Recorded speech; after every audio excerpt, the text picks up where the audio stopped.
nailigtas ng mga otoridad ang 10 individual, kabilang na po ang 3 menor de edad na biktima ng human trafficking sa lalawigan po ng Quezon. Ang modus ng mga suspect, ang mga biktima iniaalok sa mga foreigner na parokyano ng online prostitution. Detalye sa report ni Mar Gabriel.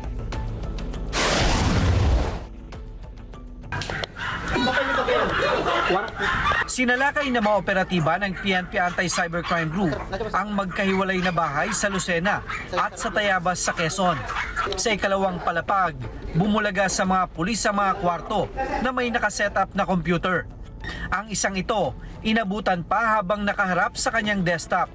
Ayon sa otoridad, 2 buwan din nilang minanmanan ng lugar na nagsisilbing prostitution den.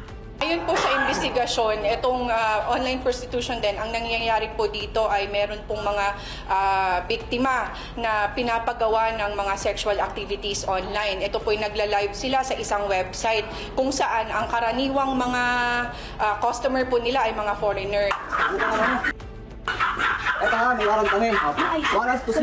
Inaresto ng mga pulis ang 5 sospek, kabilang ang tumatayong handler at target ng operasyon na si alias Julia.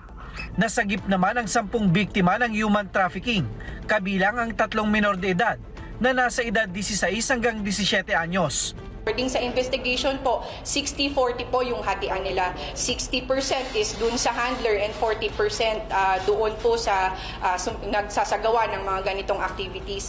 And meron din pong binibigay 15-30 itong si alias Julia dun sa mga victims, and yung tubig, kuryente, and pagkain po nila libre na since in-house po sila. Kinumpiska ng mga operatiba ang computer at iba pang ebidensya sa iligal na aktibidad. Sa ngayon po, ang mga victims ay yung mga minors po ay nirecommend or nirefer po sa social worker, and under investigation po sila, and under interview din po para malaman kung anong mga pwedeng gawin sa kanila na interventions.